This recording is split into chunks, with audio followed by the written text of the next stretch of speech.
Hey YouTube, how's it going? Mevlin back here again with another Alchemy Stars video, and for this one, I'm finally going to be making my first ever tier list. Not just my first tier list in Alchemy Stars, by the way, this is actually my first tier list ever, so I'm kind of excited and scared at the same time because I don't like being wrong. But for this video, it's just going to be focusing on water units though, because for one, I do want to spend a little bit more time on every single character when I put them in a tier. So if I make a tier list for every single character in Alchemy Stars, it might be way too long, so I'm going to cut this up. I'm going to make a tier list for the other elements later on, but like I said, this one is 100% focused on all the water units. And two also is that I'm pretty confident when it comes to my knowledge in Alchemy Stars, but I'm mostly confident when it comes to water, just because it was the element I went first with, and it's the only element that I've beaten the Spire in. Frost Spire is the only one that I've beaten in 80. All the other elements, I'm still kind of stuck somewhere below 80, so that's why I'm going to focus on water today, and hopefully this video is going to help you build your water teams. Before we get started, let me quickly explain the different tiers. I do have 5 different tiers here: S, A, B, C, and D. So starting off with the S tier is going to be the must build units. These are units that if you have them in your roster, you 100% build these units and put them in your team, because one, either they're super broken, or two, they're so versatile that they fit every single team composition. For the A tier, these are core units. They're not must builds, but they are core in the specific playstyle or the specific strategy that you're trying to build. There are different strategies in water teams, and like A units are going to be the ones that's essential to building that specific strategy. B tier is going to be budget versions. These are units that are pretty good. They're actually really decent. It's just there's better units in S and A that replaces them. So you build units in B tier if you don't have those specific units in S and A tier, and they're kind of the replacement for the characters. And for every character here in B tier, I'll tell you which character they're replacing in A and S tier. The C tier is extremely niche. These are units where you can use them in one floor in the Spire, or you could use them in very specific bosses, but like this ones, you don't have to build them at all. Like, I've beaten the game with none of the units in C tier, so these ones you could build them if you want to have some fun, but for the most part you could just ignore them. And lastly, for D tier, these are just units that I suggest you guys completely ignore. I've seen some people try the units in D tier. I've tried some of them myself, and for the most part they're just not worth building. And with that out of the way, let's start with our first hero. It's going to be Corgan. He's going to be an easy C tier for me. Now, this guy should be D tier, but he's so good in one specific floor in the Spire. And if you guys have been watching my video, you guys know that it's going to be floor 13 of Frost Spire. And for most of us, floor 13 is probably the first floor where you come to realize that this game's kind of hard. And the fact that he's really good in one of the hardest floors, easy C tier, that's where he belongs. Next up is Zoya, the budget healer, and for that she's going to belong in the budget version. She is a decent healer. The water doesn't really have a healing problem. There's a lot of healing in water, but I do think she still belongs in B because one, you get her for free, and she's a good stand-in until you get one of the better healers in the game. And next up, I'm just going to take the other 2 3-star heroes and put them here in D tier. Both of them don't do enough in their kits. Soul Seed is just a detonator that does damage, and it's just way better detonators in the game. And the fact that he's 3-star, you can't even bring him to Ascension 3. I wouldn't bother with this guy. And then Wart Dwarf is just a crappy version of Brock, but also a 3 stars. And like I said, pretty hard to use as well, so I wouldn't bother with either of these characters.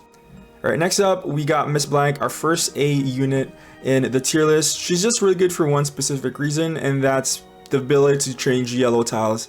A lot of the really good converters in water, specifically that's going to be Zarya and Klucken, cannot convert yellow, and it's kind of why I prefer Miss Blank to be paired with Zarya, just because of her ability to change yellow tiles. She also has some support abilities, giving the team a little bit of attack buff, but it's not that much worth talking about. The huge part about her is the fact that she can change yellow tiles, and that's why I prefer Miss Blank a lot.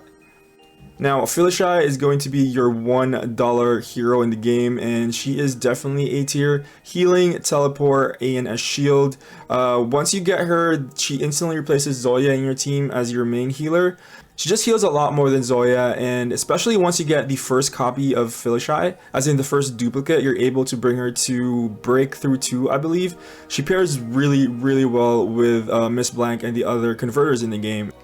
Up next is Machene. I'm gonna put her in D tier, I think. It's just the problem with her is that her kit is too RNG. Her active skill does become a conversion skill later on once you bring her to Ascension 3 because it'll only change non-blue tiles, which is kind of nice, and it is on a 2-turn cooldown, which is pretty short. But it's too much RNG, and nothing else in her kit compensates for how RNG her tile conversion is. It does do a little bit of damage, and it does do a little bit of tile conversion, but I just feel like I'd rather bring another hero, or either someone who does better conversion or someone who does better damage, than bring someone who does half and half. Jane's gonna belong here in D tier. All she does is DPS. Actually, all she does is single target DPS, and it's mediocre single target DPS at best. So I'm gonna put her in D tier just because 1, she doesn't really give anything else to your team, and 2, there's just better damage dealers out there. Alright, Chloe. Chloe is actually going to belong here in A tier, and it actually surprised me how good she is as a support unit. Probably the best support unit in the game in terms of like non-healing support, in terms of like giving team attack buff. Her active is super nice, 0.5% for every blue tile. You do have to build your entire team around Chloe. If you wanna use Chloe, you need to have a decent amount of converters in your team. But once you get her going, she not only gives your team attack buff, she lowers your opponent's defense, so that's even more damage there. Definitely one of the best supports in the game. I'm surprised. I haven't used this character, and I think I'm going to try to test her out one day, but I know for a fact that she's actually really good. For Noah, I was going to put Noah here in B tier as a budget healer, but looking at her kit, she doesn't really do that much healing, to be honest. Her chain combos don't have any healing, and her active skill is way too long of a cooldown to be used as a main healer, that I think I'm going to put her in D tier. I just think if you need a budget healer, just go ahead and use Zoya, and in worst case scenario, you know, you just buy Phyllishai for $1. So I'm going to put her in D tier. She doesn't do enough, to be honest. For Vice is just going to be here in B tier. She's a budget DPS. If you don't have any good DPS, she's a pretty good stand-in until I get a better one. Or some people actually main Vice and have pretty good success, so I'm just putting her in B tier. Like I said, there's better DPS up here in SNA, but she works when she works. Now, next one is going to be huge for me. You guys know I am in the Church of Hydra. Hydra is going to be A tier. He is not a must-build unit, but if you guys play Hydra, you're gonna have such an easier time. He is so good in a burst composition where you just wait for cooldowns, use your converters to convert tiles, and then use his ability to double down on your chain combos and deal really good damage, especially if you have a couple of duplicates of summon units. That way you could have preemptive on your main team, and you can just do burst damage turn 1, and it's a really good amount of burst damage.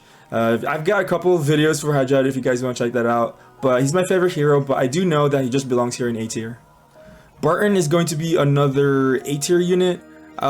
He is the only unit that does the cross tile conversion. The problem with Barton and the rest of like the Bartons in the other colors is that the cooldown is way too long, especially if you don't have the first copy.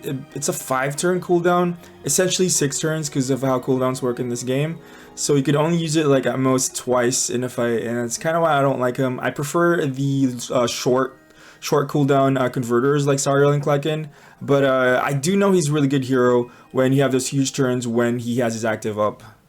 Up next is going to be Constantine. I'm actually going to put Constantine here in C tier because of his ability to increase your team's attack when there's only one enemy in the field. So if you're having trouble with fighting a single boss, he's going to be really good because everything about his kit is all about single target DPS.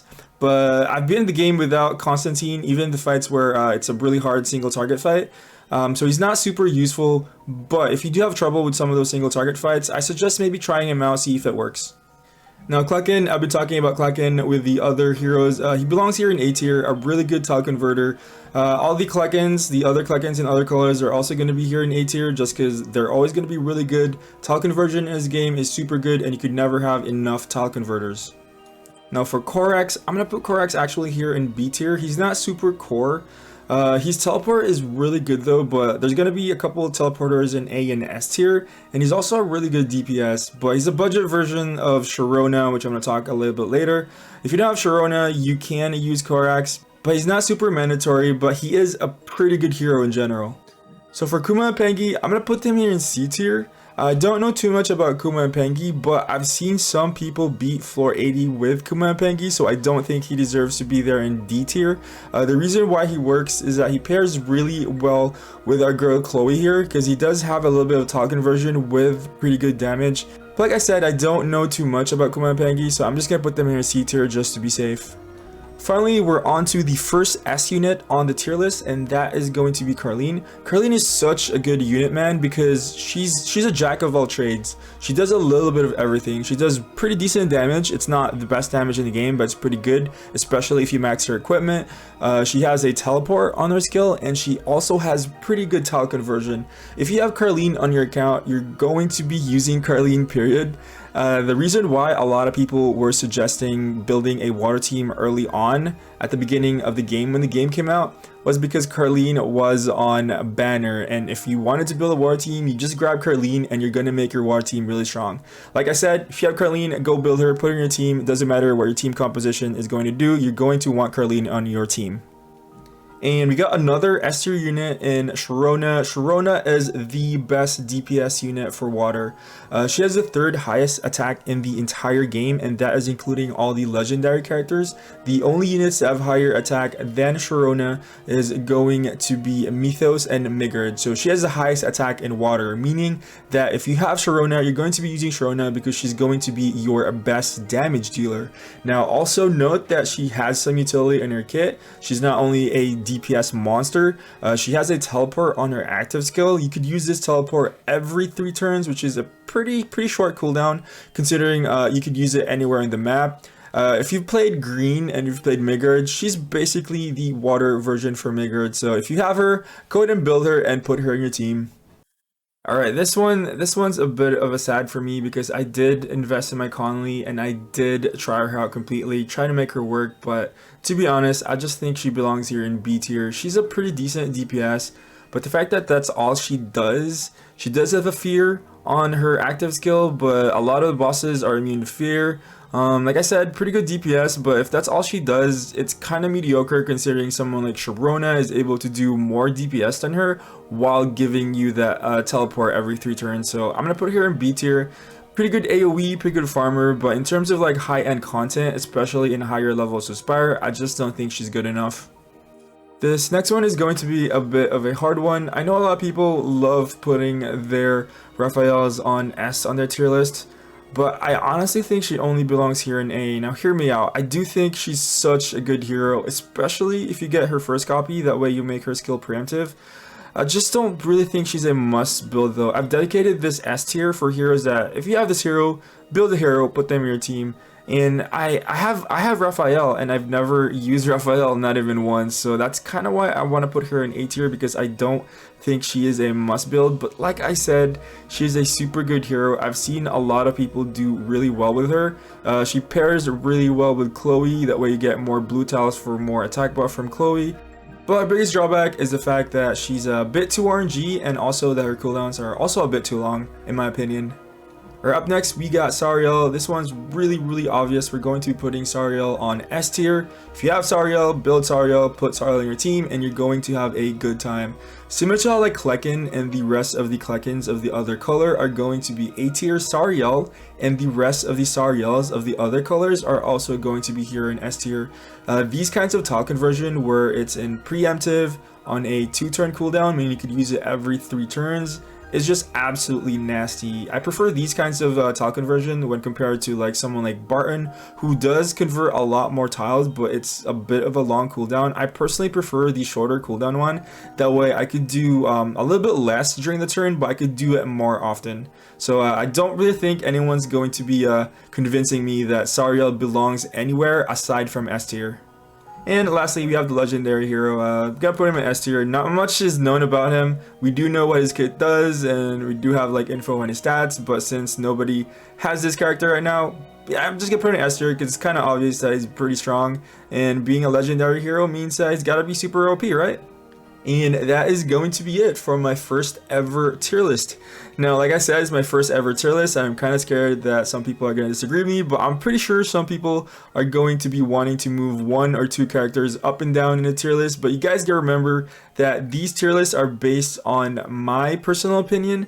like my personal experiences in the game as well. And since we have different experiences on the game, we've played the game differently. We might have different takes on the game, but I'm pretty satisfied and pretty happy with how I made this tier list. So for everyone that stuck all the way through, thank you so much for watching, and I'll see you guys in the next one. Peace out.